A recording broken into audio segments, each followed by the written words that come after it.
Okay, Alexander, let's talk about the conflict between Armenia and Azerbaijan and the meeting that took place in Moscow to broker some sort of ceasefire. It looks like that ceasefire has been brokered, but I jumped onto Russian state media, RT, and the title of an article that came out says, no end in sight. Armenia and Azerbaijan accuse each other of violation minutes after Nagorno-Karabakh ceasefire was supposed to begin. So I don't know if that's just a flare up or if they're not taking the brokered ceasefire seriously. What's going on?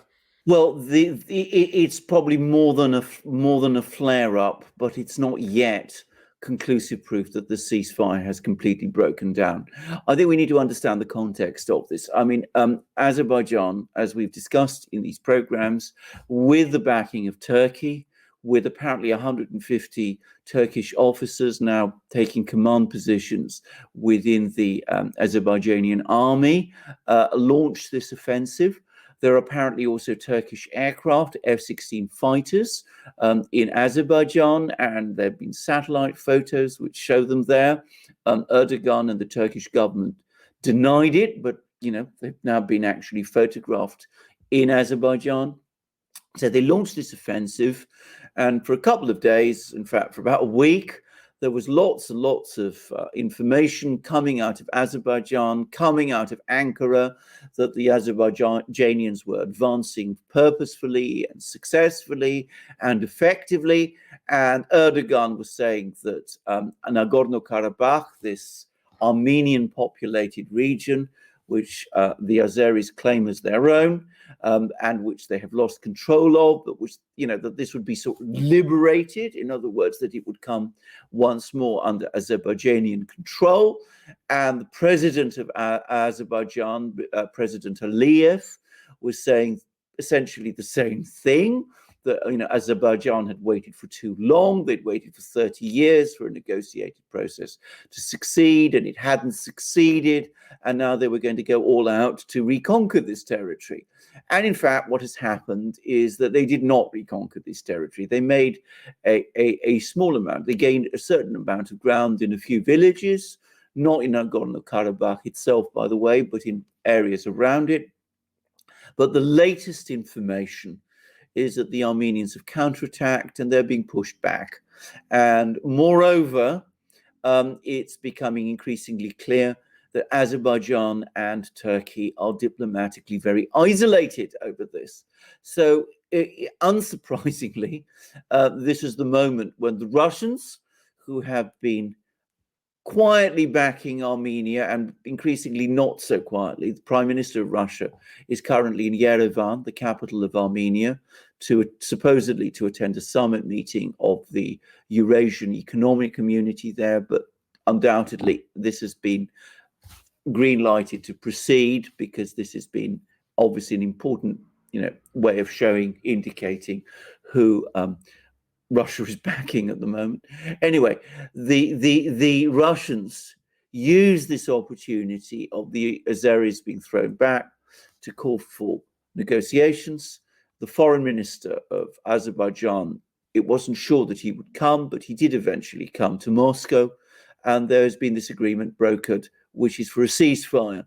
And increasingly, it looks as if that ceasefire will be the start of a process which I have no doubt will lead eventually to essentially the original ceasefire lines, the status quo lines, being resumed. So this is an offensive launched by Azerbaijan, prompted by Turkey. It hasn't succeeded. Lots of people have been killed, but apparently conditions are getting worse. Also in the mountains, it's now October. The weather has got worse. Winter is pending. There's no breakthrough. People are dying, and nothing has been achieved. And Erdogan's attempts to get Putin to accept him as a partner in brokering the ceasefire have failed. The Russians have frozen him out, and they're only dealing with the Azerbaijanians and the Armenians directly. So that's where we are. Now, it's not over. It's not played out. There may very well be more trouble in the next few days and weeks. And of course, there is still the issue of all these thousands of jihadi fighters that have moved into the Caucasus at the invitation of Erdogan and of Aliyev, and they will be very difficult to control, as they always are. So it looks as if yet again one of Erdogan's ventures has now hit the buffers, but it's not over, it's not played out. And once again, and I'm sure this is a point you're going to be asking me about, the Russians have pulled their punches. They've given Erdogan and Aliyev an off-ramp by calling for negotiations.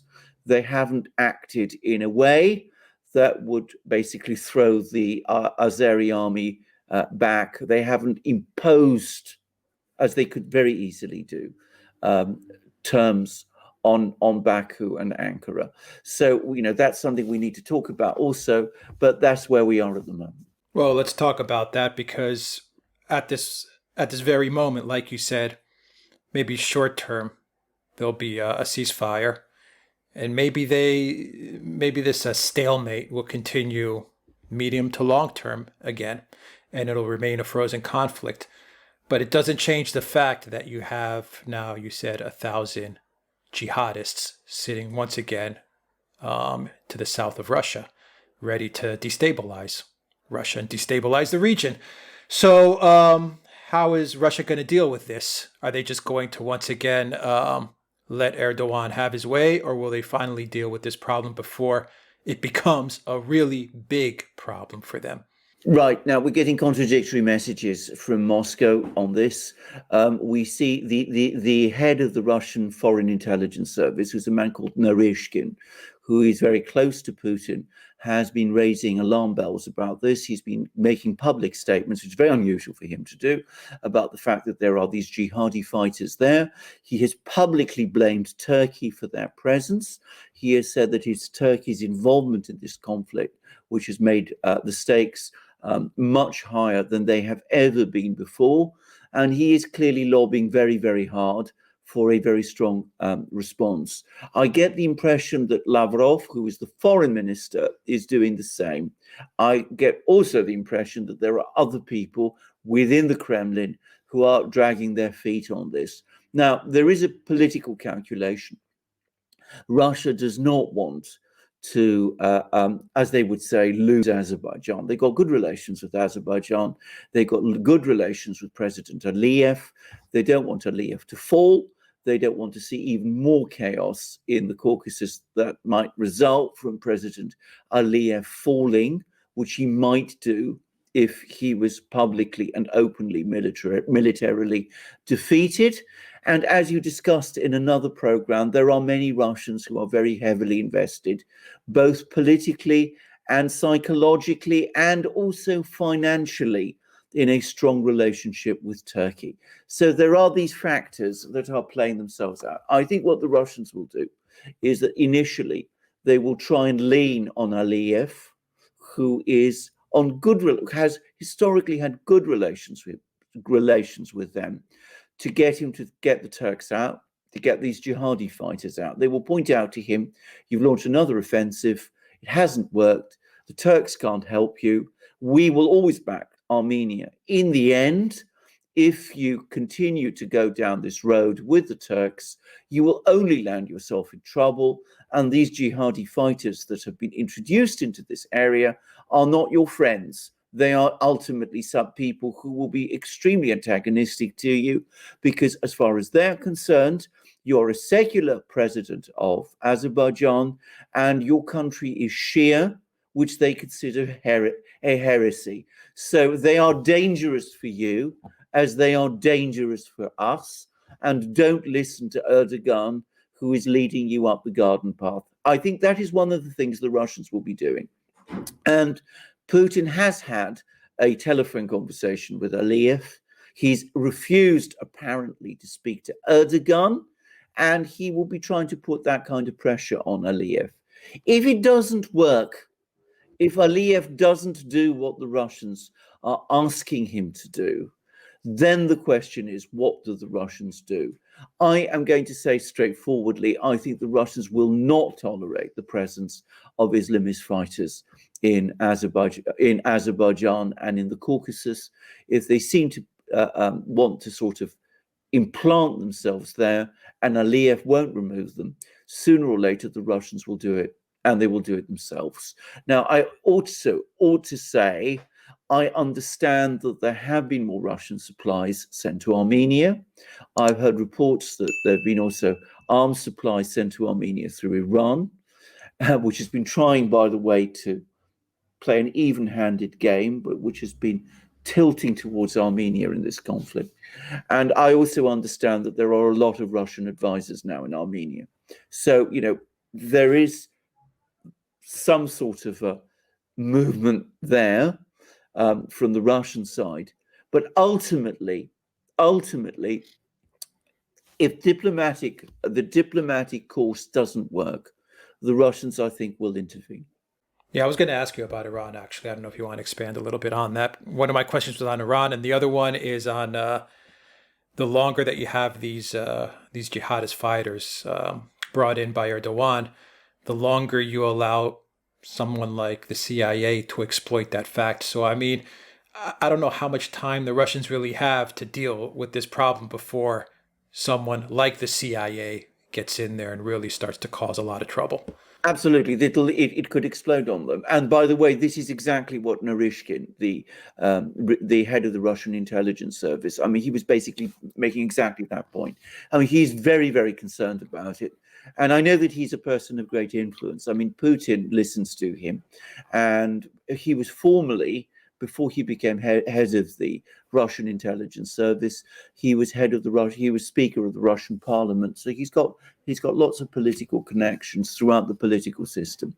So we will see whether he is able to prevail. He's not the only person, by the way, who's raising these flashing lights. Others will too.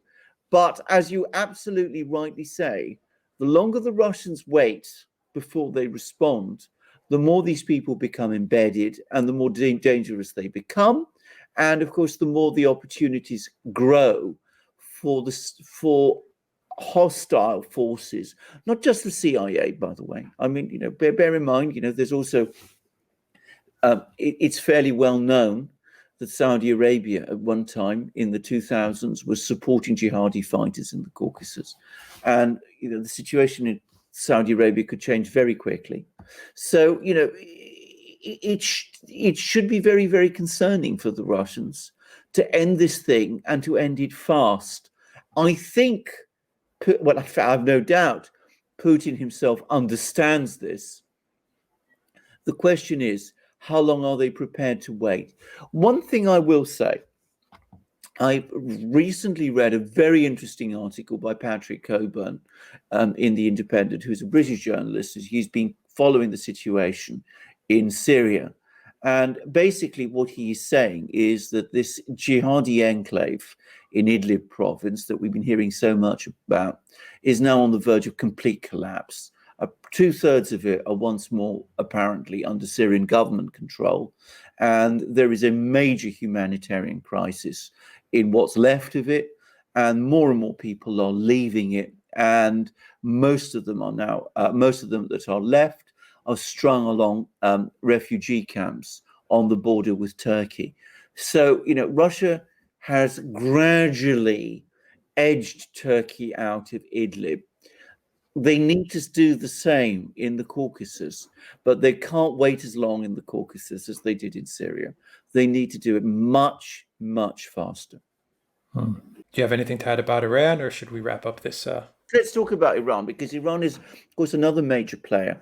Iran has a very large Armenian community, which is, by the way, always been on good terms with the Iranian government, whichever government it is, whether it was the Shah or the present, Islamic government, of the Ayatollahs.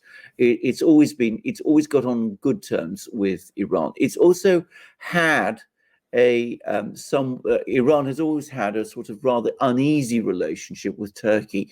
Turkey and Iran have fought many wars historically, because, of course, Turkey is a Sunni country, Iran is a Shia country. Relations have never been entirely easy.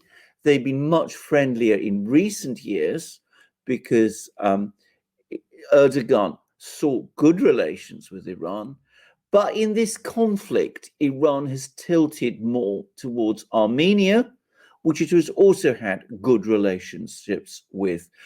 Iran's overriding concern is that it does not want to see the United States establish itself in any of these Caucasian countries.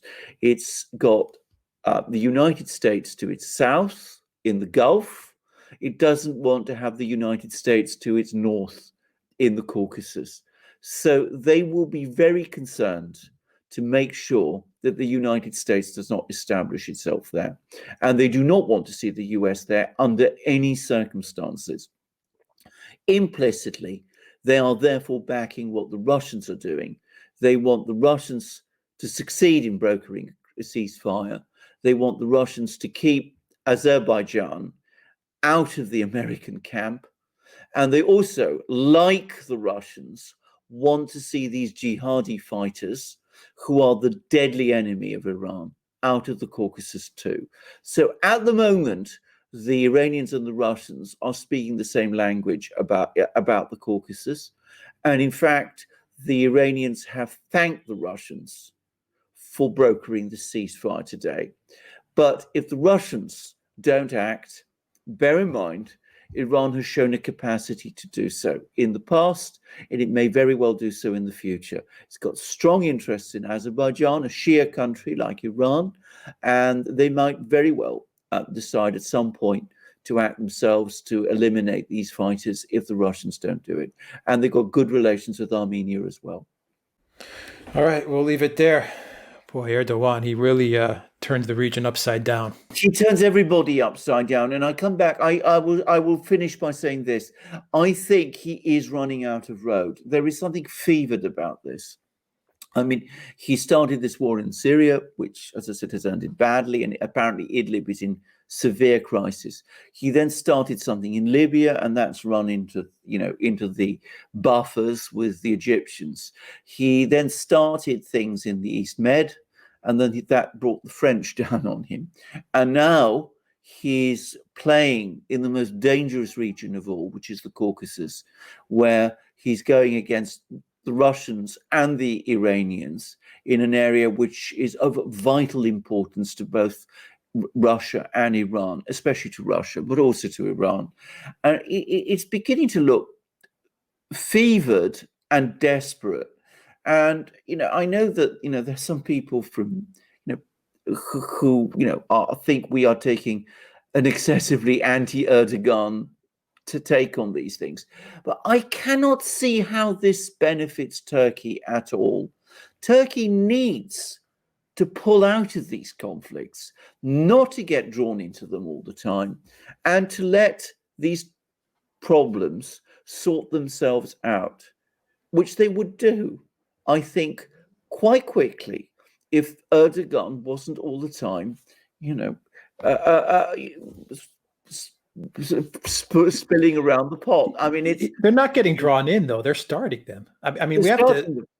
Syria, they really went aggressively after Assad. Absolutely. Same with Libya. Same with the East Med. Same with Azerbaijan. Yeah. They're starting these conflicts. As I said, they need to stop doing that because, for the moment, they've managed to avoid getting into a really big crisis, principally for two reasons. Because Putin and in the East Med, Merkel have provided Erdogan with off-ramps. There may come a point when they stop doing that. Either, Putin loses patience with Erdogan, or he's replaced by another Russian leader who's far less sympathetic to Erdogan than Putin is. And with Merkel, of course, she's likely to go very soon anyway. So it's not, I think, a wise policy. It could so easily blow up in Turkey's face. And bear in mind, it's only a few years since Turkey faced a major terrorist problem on its own territory with all sorts of Islamist fighters and people connected with ISIS planting bombs all over Turkey, killing hundreds of people. So these are very, very dangerous games that Erdogan is playing. If you are in a gunpowder. If you're surrounded by gunpowder, you don't play with matches. And he plays constantly with matches. The adults come and they take them away from him. But one day maybe they won't come. And then what happens? Yeah, we'll leave it there. Alexander Mercouris, thank you very much, guys. Like this video, click on the subscribe button, hit that like, share this video as well. Please donate to us on PayPal, Patreon, and subscribe. Start your donation helps out this channel a lot. And please go to the Duran shop, pick up some merch. That also helps us out a lot. Indeed, and we've got. I think we've got lots of magic mugs now with flags on. This is the flag of Greece. I believe Alex has the flag of Armenia. There you go. And we've also got another magic mug, by the way, just to emphasize Armenia. There we go. Yeah, yes, Armenia. And I think we've even got one of Turkey somewhere, if I'm wrong. And of the United. No, you're not wrong. You're not wrong. I don't have it with me, but yeah, absolutely. Yeah, we put. I'll tell you. I think we put Slovakia. I think we got Slovakia, Turkey. British Columbia, put the flag of British Columbia up. Russia, Belgium, and I'm trying to think. We put like five, six different flags up this week. Yeah. So this is just to make clear that we do provide analysis. We're not driven by some nationalistic fervors, as some commentators say. But you will find our mugs on our shop. They are the best mugs in the world. They come with all these amazing flags, and we've shown you that they're both, they come.